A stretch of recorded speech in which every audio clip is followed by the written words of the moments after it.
Halo Bapak Ibu, saudara-saudari, pemuda, remaja, anak-anak, lansia, kekasih Tuhan. Saya minta izin untuk membawakan refleksi singkat mengenai Yesus dan Yohanes Pembaptis. Bertolak dari Lukas pasal 3 ayat 1 sampai 20.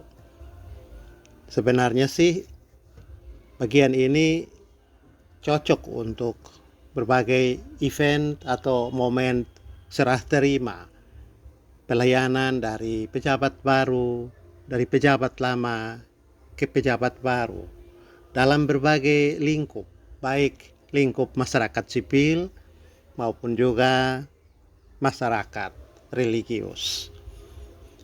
Tapi teks ini juga berguna untuk bahan perenungan dalam melepaskan perginya tahun baru 2020, tahun lama 2024 dan menyambut datangnya tahun baru 2025. Yesus dan Yohanes Pembaptis merupakan dua figur penting yang mengisi pasal-pasal pertama kesaksian kitab-kitab Injil dalam Perjanjian Baru. Yohanes hadir sebagai pendahulu Yesus, dan dia mengaku sebagai yang datang dengan tugas mempersiapkan Israel menyambut kerajaan Allah yang hadir dalam diri dan pekerjaan Yesus. Pada sisi lain, Yesus tampil menyusul. Dia junior dibanding Yohanes Pembaptis. Dan Yesus itu menghadirkan diri sebagai yang menggenapi nubuat Perjanjian Lama dan juga pemberitaan Yohanes Pembaptis. Dalam gereja juga berbagai instansi sipil dan birokrasi, hubungan antara pejabat lama dan pejabat penggantinya sering diwarnai ketegangan, rivalitas, sikap saling meremehkan. Pejabat baru melihat pendahulunya dengan sebelah mata dan mengatakan hal-hal buruk tentang dia. Tidak tahu kerja, kurang berdedikasi, menjalankan kepemimpinan secara buruk, dan seterusnya. Pada sisi lain, pejabat lama suka menepuk dada, mengaku diri sebagai pembawa perubahan yang menentukan dalam segala hal. Dan karena itu mengklaim diri sebagai yang paling berjasa untuk menata organisasi atau juga untuk memperbaiki keburukan-keburukan. Lukas menanggapi kondisi itu ketika menarasikan penampilan publik dua tokoh terkemuka dalam gereja perdana, yaitu Yohanes Pembaptis dan Yesus. Satu hal menarik dalam narasi kelahiran Yohanes Pembaptis dan kelahiran Yesus yang disajikan dalam kitab ketiga Perjanjian Baru adalah konsistensi Lukas menggambarkan Yohanes Pembaptis sebagai subordinat dari Yesus. Betapapun secara kronologis Yohanes Pembaptis adalah senior dari Yesus. Cara yang Lukas pakai ialah menyajikan cerita kelahiran dua tokoh itu dengan menerapkan gaya yang disebut oleh Miller sebagai step paralelisme atau paralelisme langkah demi langkah. Saya suka pakai paralelisme urut kacang. Struktur cerita kelahiran keduanya dikemas secara sama, paralel.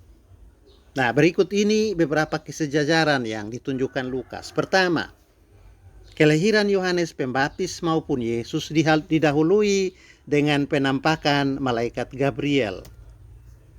Kelahiran Yohanes disampaikan Gabriel kepada ayahnya Zakaria, sementara kelahiran Yesus disampaikan kepada ibunya Maria.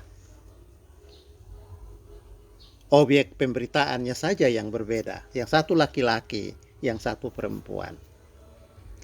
Hal kelahiran keduanya juga diceritakan sebagai yang sama-sama ajaib. Kelahiran Yohanes terjadi di ujung akhir masa kesuburan Elizabeth, ibunya. Sementara kelahiran Yesus berlangsung di ujung awal kesuburan Maria, seorang perawan.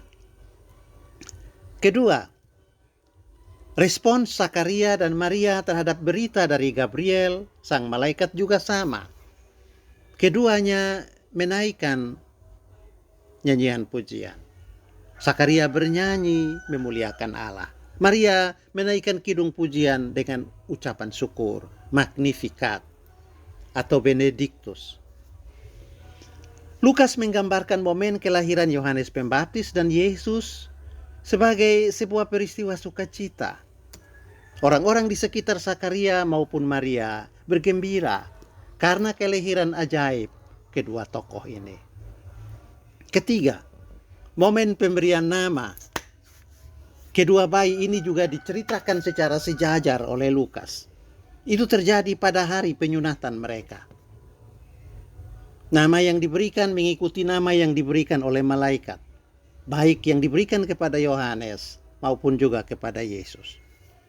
Lalu kemasyhuran kedua bayi itu di masa depan dan jalan hidup yang akan dilalui anak Elisabet dan Maria itu diramalkan secara terbuka dalam pernyataan yang diilhami Roh. Cerita kelahiran keduanya itu kemudian ditutup atau diakhiri dengan gambaran ringkas yang mirip-mirip, yaitu sekitar perkembangan fisik dan kondisi spiritual kedua bayi laki-laki tersebut. Nah, Bapak Ibu, pemuda, remaja, anak-anak dan lansia kekasih Tuhan, Lukas menampilkan paralelisme ini dan menempatkannya dalam setiap detail cerita, mulai dari saat pemberitahuan kehamilan, masa kehamilan, saat kelahiran Yohanes, dan juga ketika anak-anak itu disunat dan seterusnya. Jadi step paralelisme ditampilkan Lukas secara konsisten. Nah, dalam refleksi ini saya coba untuk menggambarkan apa motif di balik penggunaan paralelisme urut kacang ini. Ini dilakukan Lukas untuk menunjukkan bahwa Yohanes dan Yesus berada pada arus pemberitaan yang sama. Mereka tidak memiliki agenda kerja yang berbeda, atau ambisi, nafsu, atau juga pencitraan. Keduanya datang untuk memenuhi nubuat perjanjian lama. Meskipun begitu, kedua tokoh ini tidak sama dalam keutamaan.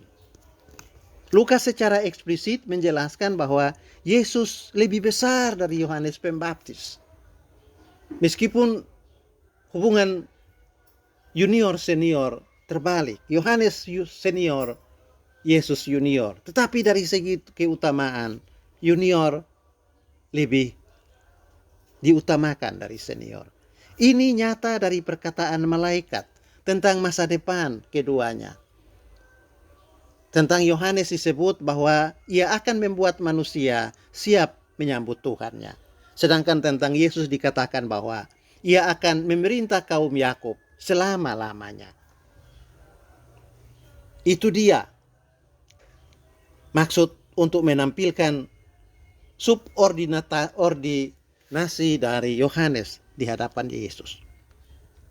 Lukas juga menyebut bahwa Yohanes akan dipenuhi Roh Kudus sejak hari kelahirannya.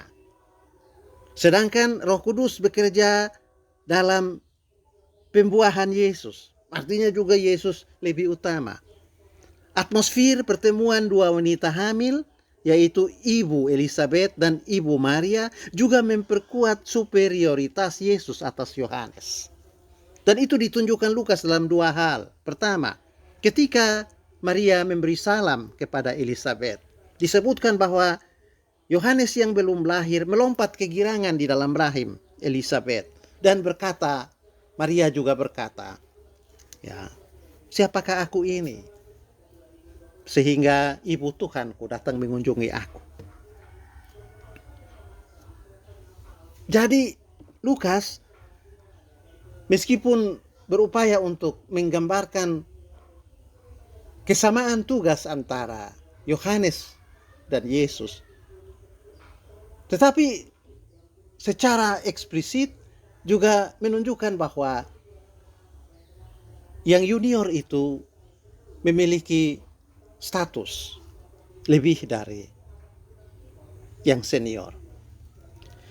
Kelahiran Yohanes disambut oleh tetangga dan kerabat, sementara kelahiran Yesus dimeriahkan dengan kunjungan para malaikat. Itu lagi sekali superioritas. Kehebatan masa depan Yohanes dinubuatkan oleh Zakaria di rumah tempat kelahiran Yohanes. Sedangkan kemuliaan masa depan Yesus diberitakan oleh 2 orang nabi di bait suci. Juga menunjukkan perbedaan tadi.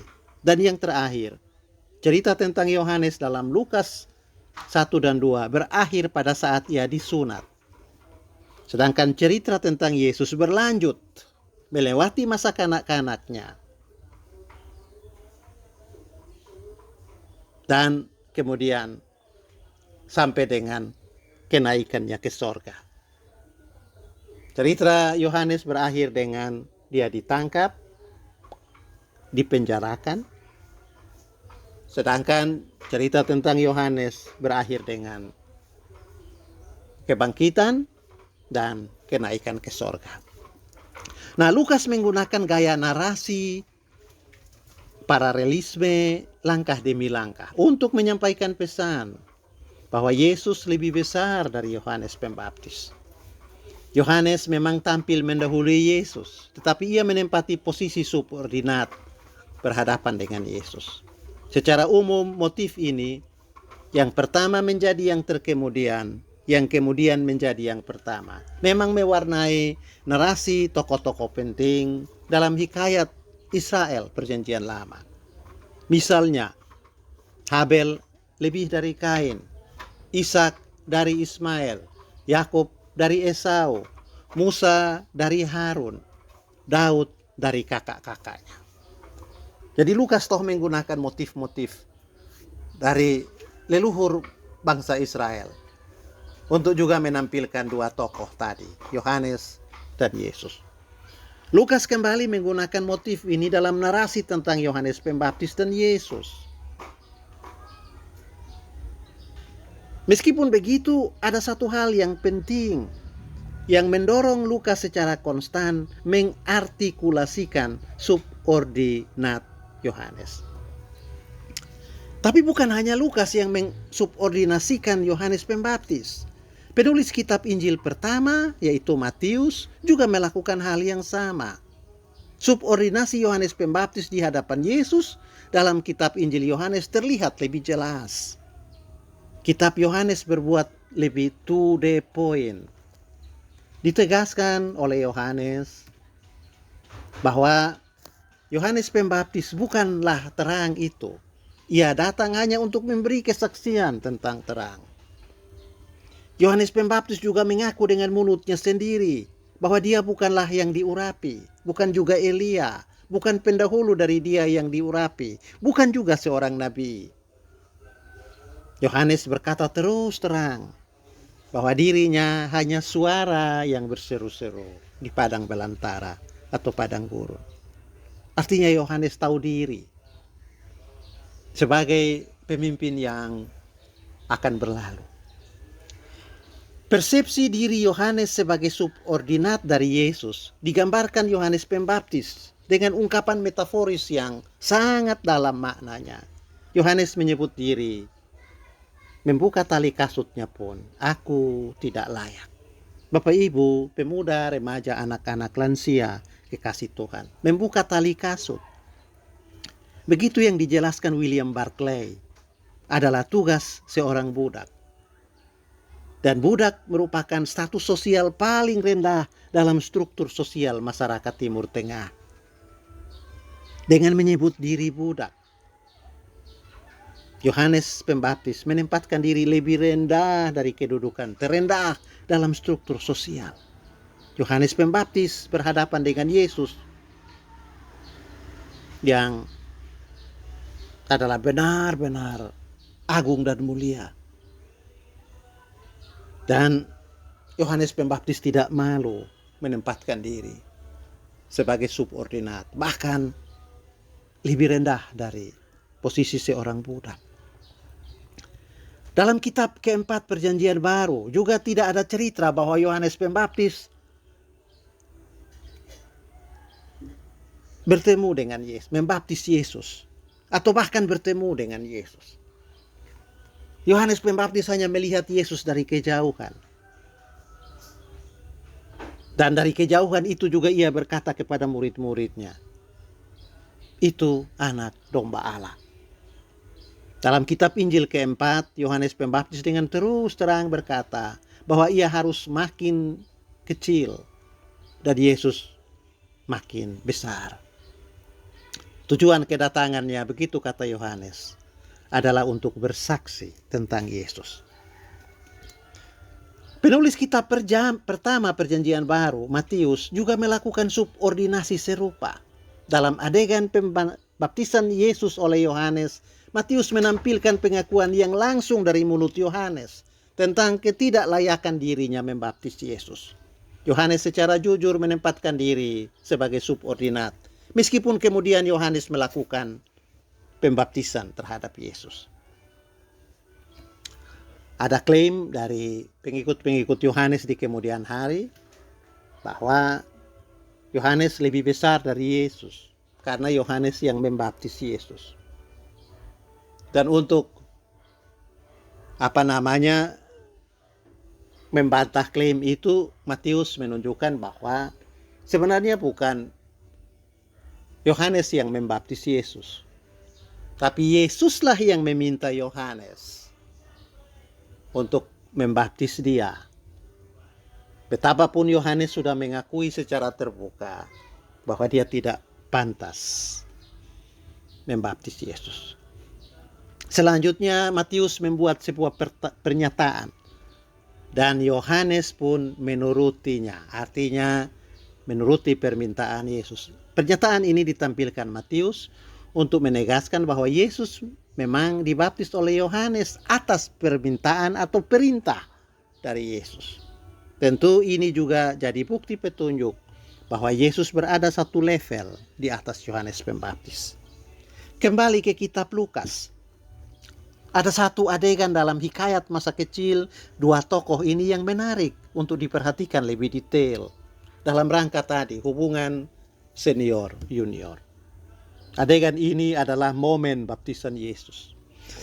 Nah, pengetahuan umum di kalangan orang Kristen adalah bahwa Yesus dibaptis oleh Yohanes. Pengetahuan ini dibangun atas kesaksian kitab Injil Matius dan Markus. Memang kedua kitab ini secara eksplisit menyebutkan bahwa Yesus dibaptis oleh Yohanes di Sungai Yordan. Toh kenyataan ini tidak bisa dijadikan pijakan untuk mengklaim subordinasi Yohanes atas Yesus. Minta maaf, bukan subordinasi, superordinasi Yohanes atas Yesus. Mengingat dalam narasi baptisan Yesus oleh Yohanes, Matius menampilkan pernyataan langsung dari mulut Yohanes bahwa dialah yang harus dibaptis Yesus, bukan sebaliknya, dia yang membaptis Yesus. Tentang baptisan Yesus dalam kitab Injil Yohanes, penulis sudah tegaskan bahwa tidak ada laporan tentang peristiwa baptisan Yesus. Jadi tidak ada alasan yang bisa dipakai untuk membangun narasi bahwa Yohanes Pembaptis menduduki ranking di atas Yesus. Mengingat dalam Yohanes tidak ada cerita tentang Yesus dibaptis oleh Yohanes. Lukas memang membuat kesaksian mengenai baptisan Yesus. Tapi menurut Lukas, baptisan Yesus itu berlangsung setelah Yohanes Pembaptis ditangkap dan dipenjarakan oleh Herodes. Artinya, Yesus memang menjalani ritual baptisan, tetapi bukan Yohanes yang melakukan itu bagi Yesus. Nah, ini catatan-catatan yang penting. Memang ada skenario yang mau yang dipakai untuk mengcounter satu isu dalam jemaat perdana. Dengan cara ini Lukas bermaksud bermaksud membuktikan bahwa Yesus tidak berada di bawah Yohanes Pembaptis. Nah, Bapak Ibu Saudara, terlepas dari adanya hierarki keutamaan antara dua tokoh ini, di mana Yohanes Pembaptis adalah subordinat dari Yesus, para penulis kitab Injil menunjukkan rasa hormat yang besar terhadap Yohanes. Penulis kitab Injil menggambarkan Yohanes sebagai nabi besar, diilhami oleh Roh Kudus dan ditugaskan oleh Tuhan. Tapi sikap hormat ini tidak menghilangkan status subordinat Yohanes Pembaptis yang ditampilkan secara konsisten dari awal sampai akhir. Nah, sampai di sini Bapak Ibu, pemuda, remaja, anak-anak dan lansia kekasih Tuhan, tentu ada yang bertanya, apa sih pesan yang hendak disampaikan penulis kitab Injil? Bahkan juga kitab Lukas dengan konsisten menampilkan subordinasi Yohanes terhadap Yesus. Harus ada sesuatu yang berlangsung di belakang layar sebagai penyebab.